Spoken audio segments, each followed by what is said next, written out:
Friends నేనైతే ఇప్పుడు ఆర్ది చేస్తున్నానండి.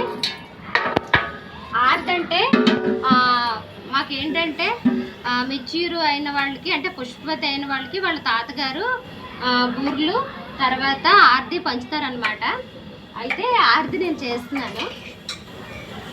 నేనైతే ఈ గిన్నెతో 2 గిన్నెలు పిండి తీసుకున్నానండి. అందుకని చెప్పేసి నేను ఇప్పుడు ఎసరు వేస్తున్నాను ఇందులో.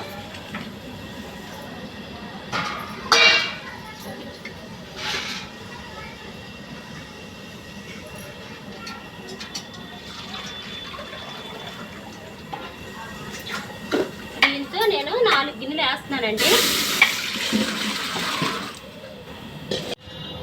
ఫ్రెండ్స్ ఇదిగోండి మొత్తం నేను 4 గిన్నెలు నీళ్ళు వేస్తున్నాను. ఇందులో కొంచెం ఉప్పు వేస్తున్నానండి, ఎందుకంటే జస్ట్ చిన్న చప్పదనం వస్తుంది, అందుకని చెప్పి సాల్ట్ వేస్తున్నాను. నేను ఏంటంటే 3 కేజీలు రైస్ తీసుకున్నాను ఫ్రెండ్స్, అందుకని చెప్పేసి పావు తక్కువ 3 కేజీలు పంచదార వేస్తున్నాను. అంటే ఒక పావు కేజీ పంచదార వదిలేస్తున్నానండి. ఓకేనా?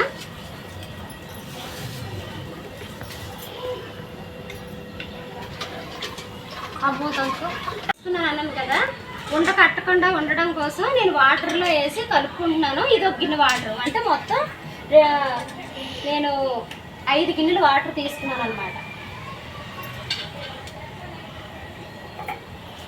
ఇది ఉండలు లేకుండా నేను కలిపేసుకుంటున్నాను.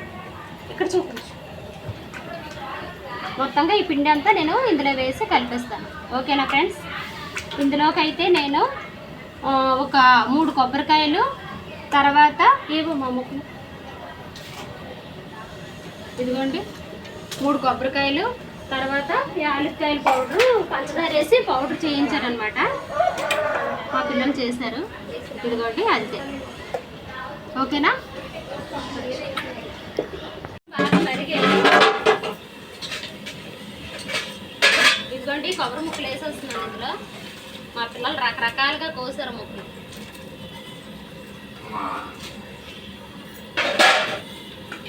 ఇదిగోండి యాలకి పొడి కూడా వేసేస్తున్నాను.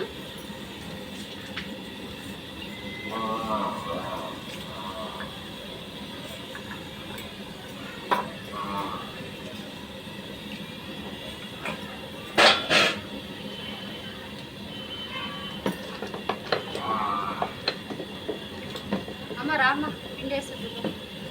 ఇదిగోండి ఫ్రెండ్స్, పిండి ఆల్రెడీ వాటర్ వేసి కలిపాను కదా, వేసేస్తున్నాను.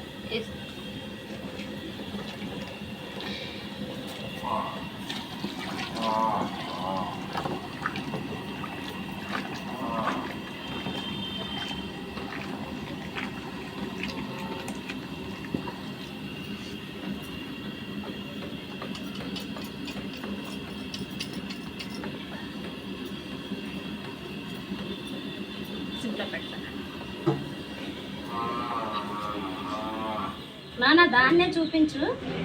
అమ్మ చేతులు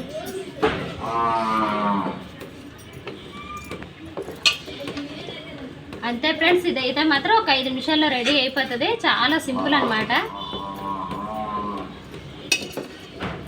ఇదిగోండి ఫ్రెండ్స్, అదైతే రెడీ అయిపోయింది. వచ్చి చూపించు. ఇదిగోండి స్టవ్ అయితే నేను ఆపేస్తున్నాను. ఓకేనా? బాయ్.